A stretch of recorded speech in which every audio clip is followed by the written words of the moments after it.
Bismillahirrahmanirrahim. Alhamdulillahirabbil alamin. Wassalatu wassalamu ala asyrafil mursalin wa ala alihi wa ashabihi. Insyaallah kita sambung dalam kitab Al-Adhkar Imam An-Nawawi rahimahullah, bab yang ke-6. Cara memakai pakaian dan kasut serta cara menanggalkannya.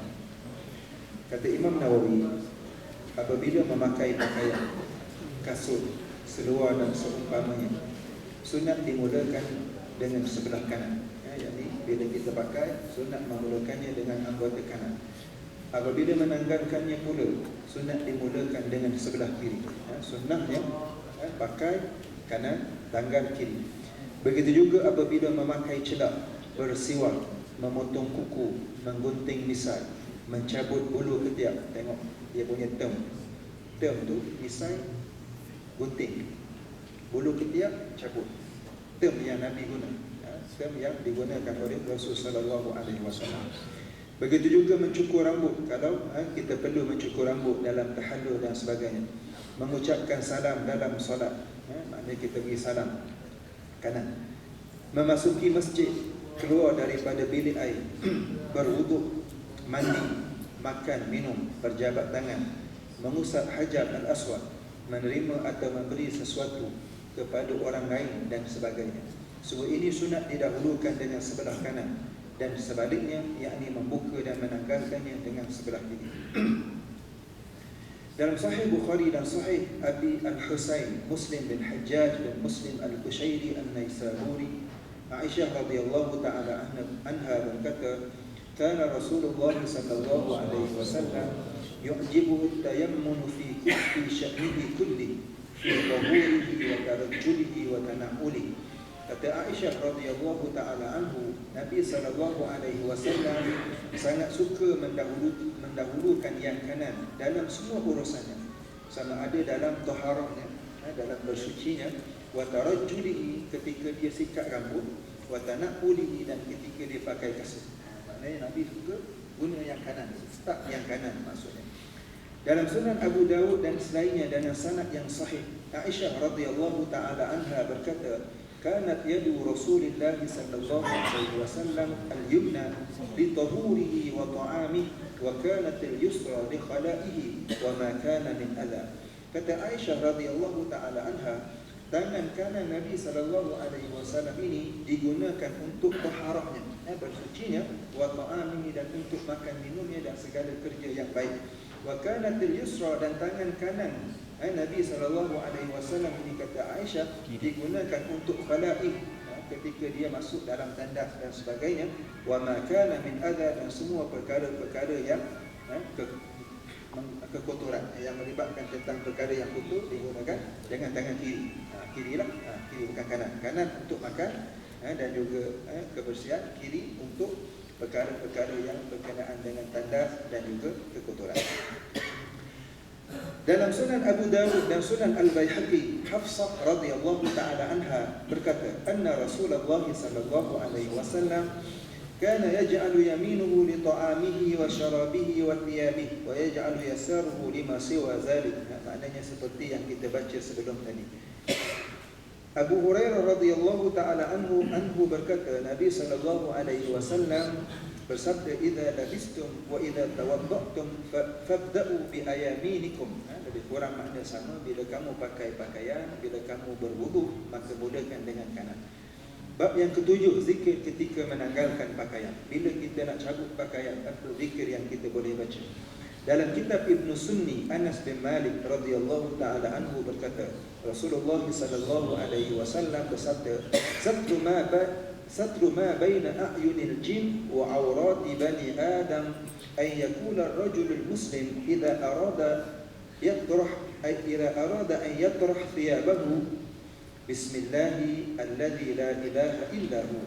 Kata Nabi sallallahu alaihi wasallam, tirai antara pandangan jin dengan awak seorang anak Adam ialah apabila seseorang itu menyebut tatkala dia ingin menanggalkan pakaiannya, bismillahilladzi la ilaha illa hu. Bismillahilladzi la ilaha illa hu. Bila dia nak cabut pakaian, maknanya bila dia sebut tu, jin tak boleh pandang apa yang ada pada badan. Itu disebut oleh baginda Nabi sallallahu alaihi wasallam. Bab yang ke-8, zikir ketika keluar rumah. Ummu Salamah atau Hindun radhiyallahu taala anha. Hindun bin Ummu Salamah gelaran dia. Apabila Nabi SAW ingin keluar daripada rumah, baginda SAW mengucapkan Bismillahi tawakkaltu ala Allah, Allahumma inni a'udhu bika min an adilla au udar au azilla au usal au adlima au udlam au ajhal au yujhal alai. Nabi SAW kata Hindun, bila Nabi nak keluar daripada rumah, Nabi akan baca doa. Jadi kita nak keluar, Bismillah, dengan nama Allah. Tawakkaltu ala Allah, aku bertawakal pada Allah. Allahumma inni a'udzubika min an adilla au udar. Ya Allah, aku minta berlindung denganmu daripada aku sesat dan disesatkan. Aku sesat atau disesatkan. Au azilla au uzar, ataupun aku tergelincir, maknanya melakukan perkara yang haram. Au uzar, ataupun aku digelincirkan oleh orang. Itu maksudnya. Au adlima au udlam, aku minta berlindung denganmu juga ya Allah daripada aku melakukan kezaliman atau aku dizalimi. Au ajhal au yujhal alayya, aku minta berlindung denganmu ya Allah daripada aku dijadi orang jahil ataupun aku dijahilkan oleh orang lain. Kita minta dengan Allah Ta'ala empat perkara.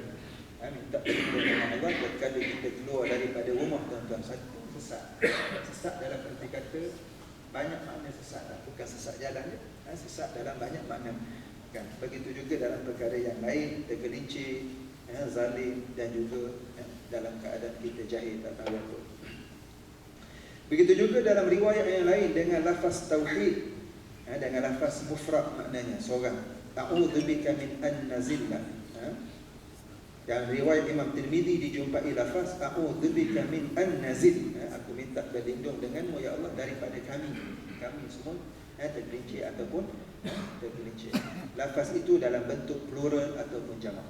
Manakala dalam riwayat Abu Dawud disebutkan, ma kharaja Rasulullah sallallahu alaihi wasallam min baiti illa rafa'a tarfahu ila as-sama' faqala Allahumma inni a'udzu bik, sampai habis.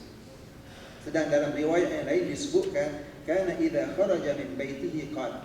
Dalam riwayat Abu Daud, bila Nabi keluar daripada rumah, Nabi angkat pandangannya ke langit dan Nabi baca doa tadi. Nabi baca doa tadi. Dalam riwayat yang lain, bila Nabi keluar daripada pintu rumah dia, terus Nabi baca doa tadi. Doa yang diajar oleh Rasulullah sallallahu alaihi wasallam. Dalam Sunan Abu Dawud, Sunan Tirmizi, Sunan Nasa'i dan lain-lain, Anas radhiyallahu taala anhu berkata, Rasulullah sallallahu alaihi wasallam bersabda, "Man qala yani idza kharaja min baitihi bismillah tawakkaltu 'ala Allah la haula wa la quwwata illa billah yuqalu lahu kufita wa wuqita wa mudita wa tanaha 'anhu syaitan." Kata Nabi SAW, siapa yang sebut atau baca tatkala dia nak keluar daripada rumah dia baca doa ini, Bismillahi tawakkaltu ala Allah la ilaha illa la hawla wa la quwwata illa billah. Bismillah tawakkaltu ala Allah la hawla wa la quwwata illa billah. Dia baca doa ini. Kata Nabi SAW, akan dikatakan kepadanya kufita, Allah jadi pelindungmu. Wa wukita, engkau akan dipelihara. Wa hudita, engkau akan diberikan petunjuk. Wa tanahha anhu syaitan, dan syaitan akan lari daripada. Kita boleh baca doa. Kalau kita nak diberikan petunjuk oleh Allah Ta'ala dan diselamatkan daripada banyak perkara yang berlaku dalam kehidupan kita bila kita keluar daripada rumah. Abu Dawud pun menambah dalam riwayatnya, fa yaqulu lisyaitanin akhar kaifa laka bi rajulin qad hudiya wa kufiya wa ruqiya. Lalu dikatakan kepada syaitan, macam mana kamu akan mampu untuk menyesatkan manusia yang Allah Ta'ala yang telah disebut oleh Nabi, engkau diberikan hidayah, engkau telah dicukupkan, engkau telah dipelihara. Itu maksudnya. Dalam Sunan Ibnu Majah, dalam kitab Ibnu Sunni, Abu Hurairah radhiyallahu taala anhu berkata, apabila Nabi sallallahu alaihi wasallam keluar daripada rumah, baginda mengucapkan Bismillah at-tuklani ala Allah la haula wa la quwwata illa billah. Dengan nama Allah aku berserah diri pada Allah, tiada daya dan tiada upaya melainkan dengan izin dan kekuatan daripada Allah Taala. Itu bab kita masuk daripada rumah, Kita bangun daripada tidur, kita nampak pertama. Kemudian bila kita tidur ni, kita nak pakai pakaian, nak cabut pakaian dan sebagainya. Kemudian kita nak keluar daripada rumah, ada telah diajar doa oleh baginda Nabi SAW.